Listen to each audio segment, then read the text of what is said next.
Olá, que bom podermos ter este nosso encontro diário para estudarmos um capítulo da Bíblia por dia. Esse é o propósito do nosso programa Reavivados por Sua Palavra, da TV Novo Tempo. Todos os dias às 7 da manhã, nós estamos ali na TV Novo Tempo ajudando você a compreender melhor esse texto sagrado. E aos sábados apenas que o programa muda de horário, vai para 5h30 da manhã, tá bem? Nós estamos nas redes sociais, no Facebook, na página da TV Novo Tempo. Ali também você pode compartilhar com seus amigos. Também estamos no YouTube. No YouTube, nosso canal é Reavivados por Sua Palavra NT. Ali você deve se inscrever. Muito obrigado às dezenas de milhares de pessoas que estão se inscrevendo ali no programa ou no canal do programa Reavivados por Sua Palavra. Também faça uma observação, dê ali o seu like, clique no sininho. Nós oramos uns pelos outros ali e é muito gostoso poder ter este bom relacionamento. Quero mandar um abraço para Cristina Miller, que distribui o programa assim para vários amigos, para Alessandra também, que manda programas até para a sua irmã que mora lá na Austrália. Nós temos muita gente de fora do Brasil que assiste os programas Reavivados por Sua Palavra. Então um abraço aí para a Austrália, para todo mundo de Joinville também, que há um grupo bastante grande. A Amanda Piper sempre manda os programas para uma porção de vizinhos, de amigos, né? Muito obrigado você que compartilha o programa Reavivados por Sua Palavra. Bom, vamos lá. Gênesis capítulo 39. No capítulo 37, nós encontramos o início da história de José sendo vendido, né, para os ismaelitas. Por que eu estou indo lá atrás? Porque o capítulo 38, este último que nós vimos, parece que é um parênteses, um hiato, não é? Por que está aí a história de José e Tamar, não é? Uma história até um pouco estranha, mas que de Pérez ou Perez, não é? Sai a descendência que vai até Jesus. De Tamar, que era a nora de Judá, que se vestiu de prostituta, você se lembra da história, sai a descendência de Jesus. É muito interessante. Por que este capítulo aparece com essa história? Porque é para comparar com o capítulo seguinte, a história de José. Aqui, Judá não foi fiel. Judá quebrou um princípio, não é? Ele era um homem que tinha uma família, mas buscou uma prostituta. E a história é o reverso, né? Judá, que estava livre, teve esse comportamento, mas no capítulo seguinte, José, que estava preso, né, que era escravo, teve uma atitude bem diferente. Tem vários contrastes assim na Bíblia Sagrada. Aqui José está na casa de Potifar, ele é vendido pelos ismaelitas e eu já falei e vamos só confirmar, sempre os árabes cruzando com os judeus, né? Aqui os ismaelitas, então filhos lá de Abraão, né, com Agar e tal. Bom, aqui está José na casa de Potifar. Ele era um escravo, de repente ele se destacou, o Senhor era com ele. Verso 2 diz assim: o Senhor era com José, que veio a ser homem próspero e estava na casa do seu senhor egípcio, que era Potifar, que é mencionado no verso 1. Vendo Potifar que o Senhor era com ele, então não é só um comentário de Moisés aqui, também Potifar, o egípcio, via que José era alguém de confiança. Então ele diz que, vendo que o Senhor era com ele e que tudo o que ele fazia, o Senhor prosperava em suas mãos, logrou José mercê perante ele, a quem servia, e ele o pôs por mordomo da sua casa. E lhe passou às mãos tudo o que tinha. Que interessante.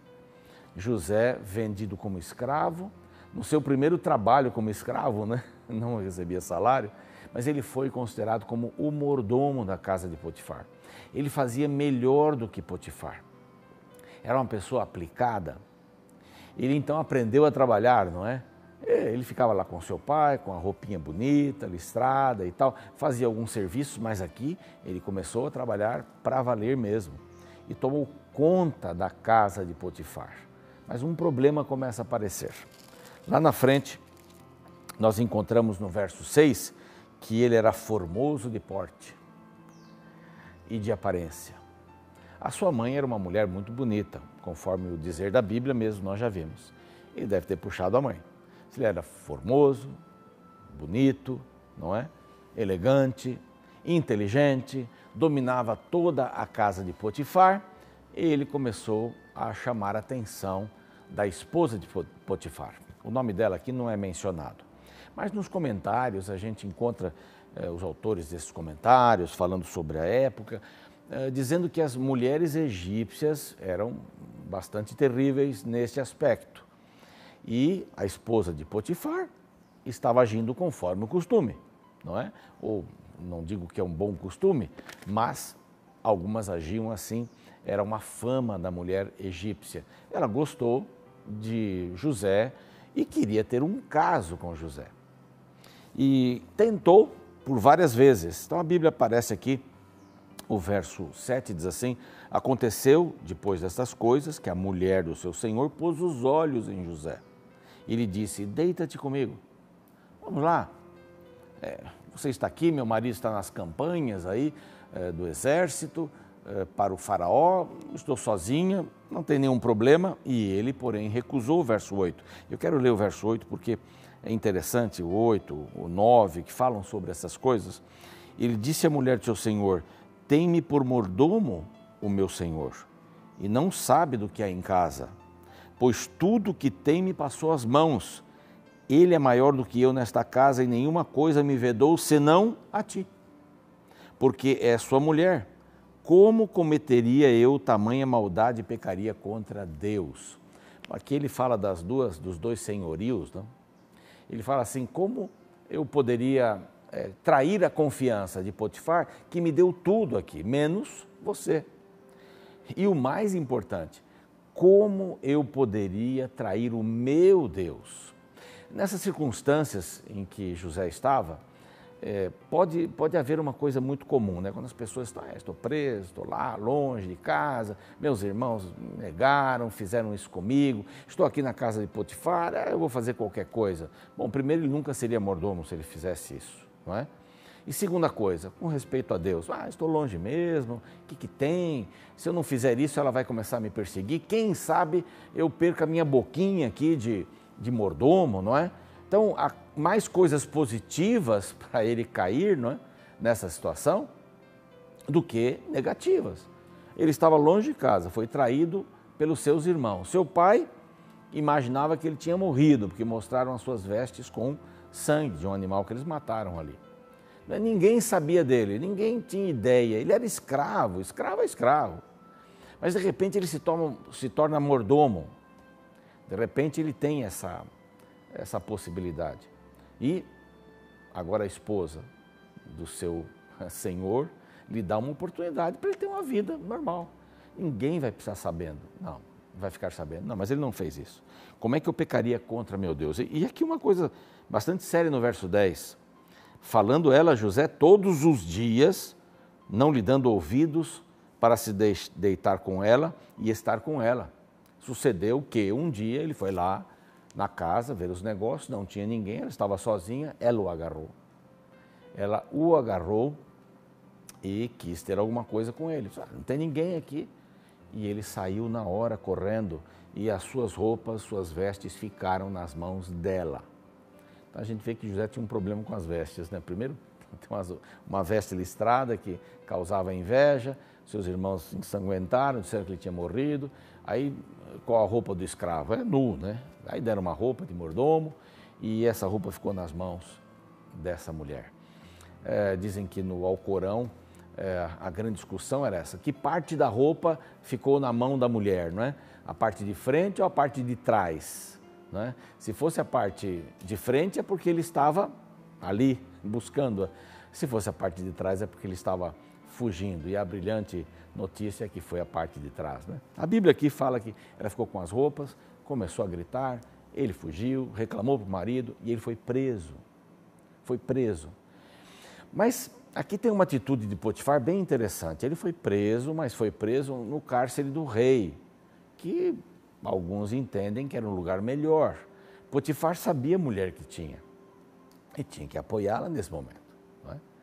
Mas ele deu um lugar bom para ele ficar. E a história termina aqui dizendo que ele mesmo na cadeia, no cárcere, começou a ajudar ali o carcereiro.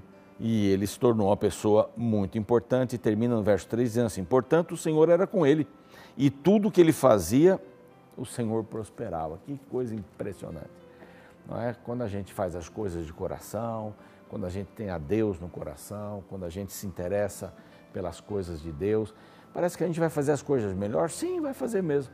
Você é um funcionário que entra no horário certo, que gasta todo o seu tempo trabalhando, não no WhatsApp, ou fazendo outra coisa, ou dormindo, ou sei lá, ou enganando que está trabalhando, ou indo toda hora para o banheiro, né? Meio-dia você almoça, volta lá 1h30, ou não sei qual o seu padrão aí de trabalho, trabalha até o final do expediente, produz. Ora, você vai ser um bom funcionário. Então muita gente diz assim: eu não entendo porque eu não cresço nessa empresa. É porque você não é um bom funcionário, não se dedica. A mesma coisa na vida cristã. Não é? Eu sou filho de Deus, Ele me ama e tudo bem. A Bíblia fica lá no mesmo lugar, a gente não lê, a gente não estuda, a gente não cresce, a gente não ora e quer ter todas as prerrogativas. Não que você orando e lendo a Bíblia, Deus vai te abençoar, né? Assim, eu vou ajudar aquele camarada lá. Não é isso. Mas é que você vai ter uma nova perspectiva da vida. Você vai encarar a vida de uma outra maneira, não é? Tudo que José fazia, prosperava. Ele não quis, de forma nenhuma, ele não quis se deitar com a esposa de Potifar. Ninguém ia saber, mas Deus saberia. E a preocupação dele: como é que eu vou fazer isso contra Deus? Que essa seja a nossa preocupação em tudo que fizermos. Como é que Deus vai encarar isso? Gostaria de orar com você nesse momento. Pai querido, pedimos a Tua bênção para cada um daqueles que estão nos vendo e ouvindo agora, para cada uma, a fim de que saibamos que o Senhor está aí do nosso lado, disposto a abençoar cada atitude que tomarmos na direção certa. E o Senhor vai nos livrar também dos perigos, das tentações, mas as decisões serão nossas. Que saibamos tomar as melhores decisões na vida. Em nome de Cristo. Amém. Um grande abraço. Até o próximo encontro.